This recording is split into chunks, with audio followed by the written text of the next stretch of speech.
Hello friends, मैं हूं समीर। आप देख रहे हैं समाज खबरें हिंदी टीवी न्यूज़। जैसे कि आप जानते हैं कि ये न्यूज़ एजेंसी हमारे साथ कई चैनल्स के लोग जुड़े हुए हैं जो अलग अलग तरह की खबर चलाते हैं, और हमारे चैनल के साथ कई सौ पत्रकार भी जुड़े हुए हैं जो हर जगह से पत्रकारिता करते हैं। हम जनता से भी आह्वान करेंगे कि अगर उनके एरिया में कुछ भी गतिविधियाँ होती हैं या इलीगल कुछ उनके साथ होता है तो उस तरह की वीडियो बना के हमें दे सकते हैं, हम चलाएंगे हमारे चैनल पर। और हमारे साथ हम आपको बता दें कि कई एडवोकेट्स भी जुड़े हुए हैं जो आपकी समस्याओं को लेकर आपका निवारण करेंगे, आपकी समस्याओं को लीगल तरीके से सॉल्व भी करने की कोशिश करेंगे। तो चलते हैं आज की खबर की तरफ। 5 साल से 8 साल के अंदर में जो काम हुए हैं उसके बारे में भी मैम बताएंगे। तो सबसे पहले मैं आपको परिचय करवाते हैं। जी नमस्ते मैम, आपके मेरे चैनल में नमस्कार।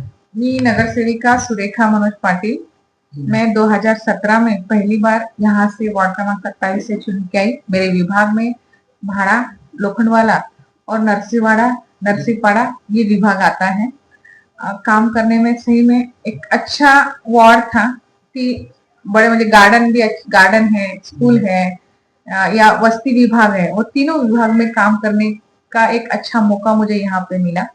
अगर आप देखे जाए तो मैं खुद पहले सेकेंडरी में टीचर हूँ, तो इसीलिए बच्चों क्या सोच के कि बच्चों को, वस्ती विभाग के बच्चों को एक अच्छा माहौल मिले पढ़ने के लिए। अगर अच्छा माहौल मिलता है तो बच्चे अच्छे पढ़ेंगे वहाँ के। इसलिए यहाँ पे मेरे प्रभाग में 2 स्कूल थी कि बहुत झोपड़ी के जैसे 4-5 खोली ऐसे ऐसे थी। तो आज अगर आप दोनों भी जाएंगे, लोखंडवाला स्कूल में जाएंगे, मनपा लोखंडवाला स्कूल और संभाजी नगर मनपा स्कूल, वो दोनों भी स्कूल 6-6 मंजिल की इमारत की हुई है, जहाँ 200-300 बच्चे थे। आज वहाँ 1200 से 1500 बच्चे बढ़ गए। मतलब हम अगर अच्छा शिक्षा दें, अच्छे माहौल में शिक्षा दें, तो बच्चे अपने आप बीएमसी की तरफ भी मुड़ सकते हैं। ये मैंने कर जी मैम, जैसे कि आपके काज का चालू हुआ, फिर जो है कोरोना काल आ गया, तो उसमें किस तरह से पब्लिक के फेस टू फेस सामना किए? इस कोरोना काल में तो बड़ा चुनौती रही होगी, तो इसमें किस तरह से आप हाँ, बहुत नई थी मैं। चुनौती तो स्टार्ट से थी, ऐसा नहीं है कि चुनौती नहीं थी। हर एक को चुनौती रहती है और चुनौती होना ही बहुत जरूरी है। तो 17 में काम करते वक्त नया होने की वजह से हर बात समझ के लेना बहुत कठिन जाता था, लेकिन समझ में जिसमें हम खोल तक जाते थे, लोगों का संदेश मैं समझ सकती थी, लोगों की बातें लोग बताते थे, तो उसमें मैं अमल करती थी। तो धीरे धीरे मैं सीखते गई। सीखने के बाद 17-18 में, तो 19 में तो कोरोना आ गया। कोरोना का काल भी बहुत कठिनाई थी, लेकिन उसने इंसान को बहुत कुछ सिखाया। अगर कोरोना काल आपने देखा होगा तो पहले तो ऐसा था कि उसमें कुछ समझ में नहीं आ रहा था क्या करे क्या नहीं है, लेकिन मेरे लिए वो एक अच्छी बात थी कि मैं लोखंडवाला के जैसे यहाँ एरिया में हूँ। इसकी वजह से सहायता बहुत आई। जैसे एकदम कहा गया था कि लोग घर पर थे, कई लोगों का रोजगार गया, बहुत सारी महिलाओं के घर पे बैठना पड़ा, तो उनका घर चले, इसलिए हमारे लोखंडवाला के सभी रहवासी ने, बहुत सारे लोग आए। इसमें काफी महिला ज्यादा आ गए, ये मैं जरूर आपको कहूंगी। और बहुत लोगों का आना जाकर, ये मेरा ऑफिस आप देखते हो तो 6 महीने पूरा अनाज से भरा था, और सवेरे शाम हम हर घर तक अनाज पहुंचाते। बीएमसी से आया वाला जो भी डिब्बा था वो भी पहुंचाते। उसके साथ साथ जो भी दवाखाने की ये है, हमारे 2-4 दवाखाने हमने कोऑर्डिनेट कर लेते थे। लोगों की जरूरतमंद लोगों को वहां पे बोलना या सैनिटाइजिंग करना, लोगों को राय देना, ऐसे भी हमने कई डॉक्टर्स से सहायता की थी कि घर बैठे बैठे उसका उपाय योजना या घर पे क्वारंटाइन करने का, ये भी हमने सब किया था। वो काल बहुत कठिन था, लेकिन सीखने को बहुत मिला। जी मैम, जैसे अभी आप बोले हम प्रोफेसर से टीचर है, तो फिर राजनीति में क्यों आ गया? इसका कारण बता सकते? ऐसे कहा जाता है कि सुशिक्षित व्यक्ति पॉलिटिकल में आना बहुत जरूरी है। बस ऐसे एक संधि मिली। हस्बैंड 2003 से काम करते थे बीजेपी में, और ये नया वार्ड छूटा और ओबीसी लेडीज था, तो मैंने भी मैम आपको 5 से 8 साल के बीच में जितना काम भी किए, कोई ऐसा काम है जो पेंटिंग लगे, अगर जनता फिर से चुनती है तो सबसे पहला काम वही करवाएंगे? एक देखो, काम तो सभी हो गए, लेकिन काम कभी कोई भी काम ये नहीं होता कि नहीं यार पूरा हो। मतलब एक इच्छा पूरी हुई कि दूसरी इच्छा होती ही है, स्टार्ट हो जाती है। ऐसा कभी नहीं होता कि नहीं अरे हाँ पूरा हो गया, कभी नहीं। पूरा हो गया तो फिर और से नया नया नया आता है। तो बहुत सारे काम है कि जो मैंने अच्छे किए, जैसे गार्डन्स हो, स्कूल हो, रास्ता हो, पानी की सुविधा हो, या ये सभी सुविधा जो प्राथमिक सुविधा है, गटर नाली तो हम नगर से उसमें आता ही है, लेकिन आप मेरे वार्ड में खाली घूम के देखिए, आप में एक में ऐसा जहाँ दिक्कत नहीं आएगी जहाँ पानी की असुविधा है। आप नरसीपड़ा के जैसा एरिया में जहाँ असुविधा थी, आज खाली किसी को भी जाके पूछ के कि पानी आता कि नहीं, तो वो आंसर वो आपको लोग देंगे, मुझे देने की जरूरत जी आप तो शिक्षक भी है, तो फिर जो युवा था, जो पढ़ने लिखने वाला बच्चे थे, उसके बारे में आप क्या कहेंगे? मुझे इस बार अच्छा हुआ आपने पहली बार ये क्वेश्चन पूछा, मुझे बहुत खुशी है।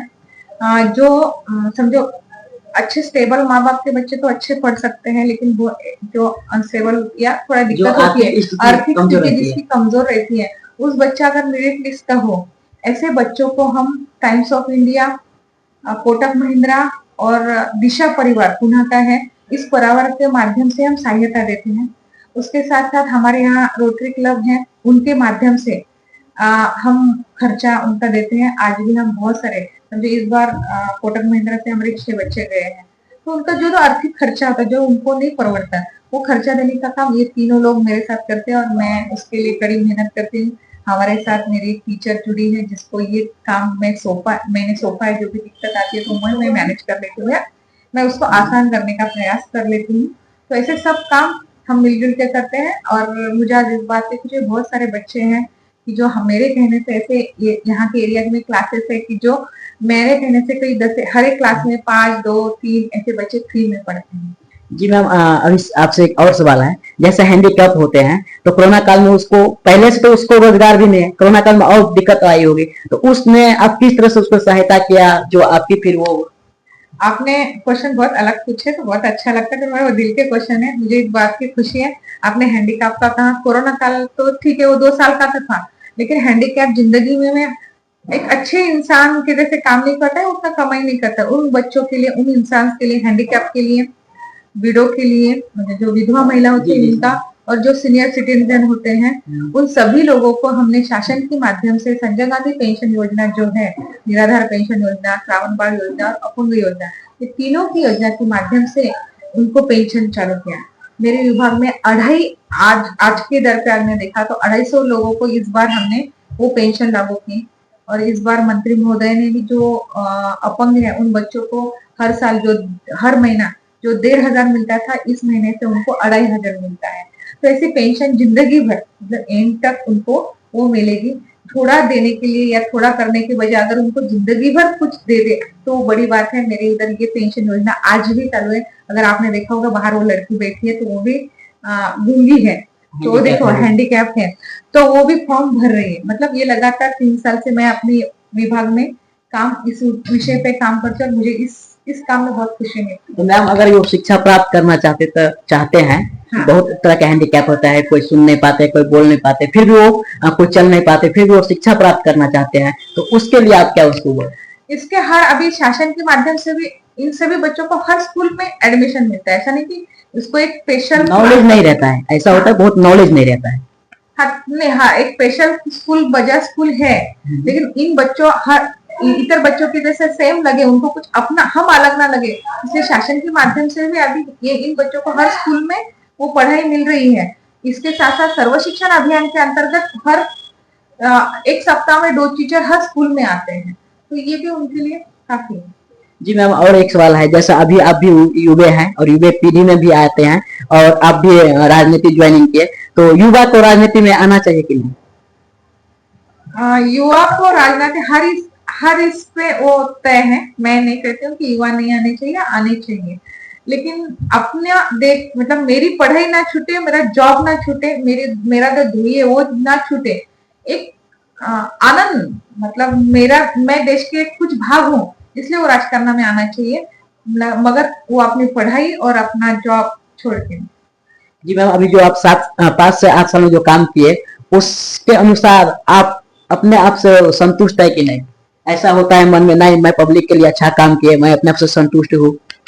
सही आदमी संतुष्ट खुद बोलता है मैं संतुष्ट हूँ, हमको कितना भी मिले हम संतुष्ट होते हैं क्या? नहीं, इंसान है, मैं सब संतुष्ट हूँ, बहुत हूँ। अगर मुझे बोलने की जरूरत नहीं, आप पब्लिक में जाइए और सर्वे कीजिए तो आपको पता चलेगा कि मैं क्या हूँ। नहीं, जब आप चुनाव लड़े होंगे, हाँ। या जब आप अपने वार्ड में घूमते होंगे तो कोई ऐसा काम छूट गया होगा पिछले वार्ड से, तो आपको सपना होगा ये काम हम करवा देंगे, तो अपने आप को वो काम अब करवा दिए होंगे, तो अपने आप को देख के बहुत बड़ा गर्व महसूस होता है, वो बताइए थोड़ा। हाँ, मेरा एक अंडरग्राउंड का पार्किंग का प्रोजेक्ट है, जी। तो अभी भी वो प्रोजेक्ट भी सक्सेस हुआ है, वो प्रोजेक्ट आया भी है। यहाँ पे एक गार्डन है, मनोहर पर्रिकर जी गार्डन है, उस गार्डन में अंडरग्राउंड पार्किंग का प्रोजेक्ट है। क्योंकि अगर आपने मेरे विभाग में देखा ना, तो लोखंडवाला बड़ा है, रास्ते बड़े हैं, लेकिन इसको तीनों बाजू में स्लम है। तो स्लम का आदमी जो भी समझो उसके पास गाड़ी है या जो भी वाहन है, वो तो वहां तक अपने घर तक लोग ले नहीं जाता, वहीं छोड़ता है। और इसकी सबको दिक्कत लोखंडवाला के लोगों को आती है कि अरे हाँ, सब जगह पे पार्किंग लगी है।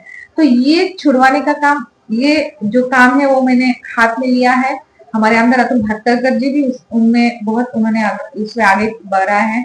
खाली इको सेंसिटिव जोन के लिए जो नेशनल पार्क में वो करना है, तो उसमें अटका है। वो प्रोग्राम वो भी हो जाएगा तो बहुत खुश हो। जी मैम, ये लास्ट सवाल है आपसे। अब चुनाव में इस बार आप आ रहे हैं कि नहीं? बस पक्ष तय करेगा, जनता तय करेगी। अच्छा। हाँ, इसमें तो पक्ष है। मुझे नहीं थी तो पक्ष ने टिकट दिया था। कुछ देख मुझे मेरा चेहरा बहुत नया था। हस्बैंड तो 2003 से बीजेपी का काम करते थे, हाँ, अतुल जी से जुड़े थे, तो यहाँ पे उन्होंने काम किया। शायद वो काम देख के एक सुशिक्षित कैंडिडेट, एक टीचर हूँ, पूरे मुंबई में मैं एकमेव टीचर हूँ कि जो नगर सेवक हूँ, ये सब देख के शायद हमारे आमदार अतुल जी भाटकर बहुत अभ्यसु नेता है, तो उन्होंने ये सोच के मुझे इस मकान पे आज मुझे नगर सेवक का पद इस पक्ष ने मुझे दिया है। और इस बात की खुशी की उन्होंने दिया तो मैंने करके भी दिखाया। जो मेरे पास संधि दी थी पक्ष ने, मतलब पक्ष ने जो आपके विश्वास किया, आप विश्वास पे खड़े उतरे। 100% खड़े उतरे। आप मैं तो हमेशा लोगों को पूछती नहीं, मुझे खुद की बढ़ाई बताना मैंने कभी बताई नहीं है। हाँ। लोगों से पूछो। मैं आज तक भी लोगों का मेरे साथ बहुत अच्छा है। चाहे आप लोगों को मेरे काम पूछो, काम से जाना चाहती हूँ, आप कुछ भी पूछो। शायद मैंने बोला ना कि मेरे काम, रोड हो, रास्ता हो, गार्डन हो, स्कूल हो, पढ़ाई हो, नल हो, कुछ भी हो, पानी की व्यवस्था हो, ऐसी एक भी चीज मैंने नहीं छोड़ी कि जो मैंने यहाँ तक की नहीं। इसके साथ साथ आप दूसरा था कि दवाखाना कांडल, इसमें दामोनगर तक एक भी दवाखाना नहीं शासकीय। मेरे विभाग में मैं आने के बाद, हम आने के बाद बीजेपी के माध्यम से 2 दवाखाने खुलवाए, जो संभाजी नगर मनपा स्कूल 18 साल से बिल्डर के पास था, तो वो मैंने पहले बीएमसी को हैंडओवर करके दिया और अभी चालू है वो। मतलब 18 में उसका उद्घाटन हुआ, 1.5 साल लगे वो मुझे सब करने में। और लोखंडवाला में तो आप बोलेंगे लोखंडवाला में दवाखाने की क्या जरूरत है, लेकिन जरूरत पड़ती है। किसी को जरूरत नहीं पड़ना चाहिए, लेकिन जरूरत पड़ी तो प्राथमिक सुविधा के लिए यहाँ भी दवाखाना खुलवाया। मेरे चैनल के माध्यम से आप जनता को क्या अपील करेंगे, क्या बोलना चाहेंगे? बस मैंने बहुत, सब लोगों ने 2017 में मुझ पे जो विश्वास दिखाया, आने वाली महानगर पालिका चुनाव है, ऐसा ही विश्वास उनका बना रहे, ऐसे ईश्वर चरण प्रार्थना। जी, तो आप अभी देख रहे थे जो बीजेपी के कैंडिडेट थे, जो पिछले बार चुने गए थे, 5 से 8 साल में जितना काम किए, जो बताएं, और जो काम अगर बाकी रह गए हैं, अगर फिर से चुनती है और पार्टी अगर फिर से विश्वास जता के अगर टिकट देती है और फिर से अगर जनता चुन के भेजती है, तो फिर वो काम पूरा करवाएंगे। क्या आपका एनजीओ है और काम करने के लिए डोनेशन चाहिए, लेकिन 12 ATG सर्टिफिकेट नहीं होने की वजह से डोनेशन नहीं मिल पा रहा है, तो आप RTI SKK एजेंसी से संपर्क करें। RTI SKK एजेंसी से संपर्क करके 12 ATG सर्टिफिकेट बनवा सकते हैं। उठाए फोन और लगाएं कॉल।